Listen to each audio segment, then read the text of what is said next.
Empat peran tersangka di kasus Brigadir J. Ferdy Sambo menyuruh dan buat skenario ancaman hukuman mati. Inilah peran keempat tersangka dalam kasus kematian Brigadir J alias Brigadir Nofriansyah Yosua Huta Barat. Seperti yang diberitakan, 4 orang telah ditetapkan sebagai tersangka, yakni Barada Richard Eliezer atau Barada E, Bribka RR, KM, dan Irjen Ferdy Sambo. Hingga kini motif pembunuhan masih didalami oleh pihak yang berwajib. Sedangkan peran masing-masing pelaku telah dibeberkan oleh Kabareskrim Polri Komjen Agus Andrianto. Dikatakan Komjen Agus Andrianto, Barada E berperan menembak Brigadir J. Lalu, RR dan KM diketahui membantu dan ikut menyaksikan peristiwa tersebut.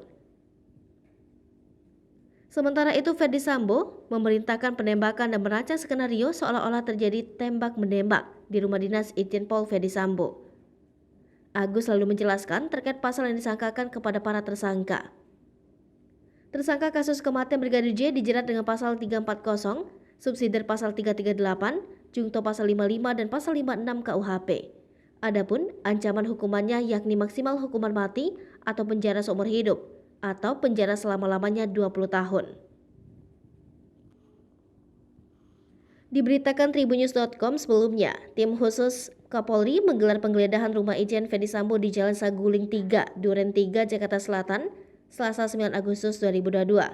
Kadif Humas Polri Irjen Dedi Prasetyo menyampaikan, tim sus sedang melakukan kegiatan penggeledahan, namun dia masih enggan merinci mengenai barang yang disita dari rumah Irjen Ferdy Sambo. Diketahui, tim sus telah menempatkan Irjen Ferdy Sambo ke tempat khusus di Makobrimob Kelapa II Depok. Ferdy Sambo ditempatkan di tempat khusus untuk pemeriksaan lebih lanjut terkait kasus tewasnya Brigadir J.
Hai pemirsa Sri Popo TV, jangan lupa komen, like, dan subscribe, serta tonton terus berita-berita terupdate lainnya ya.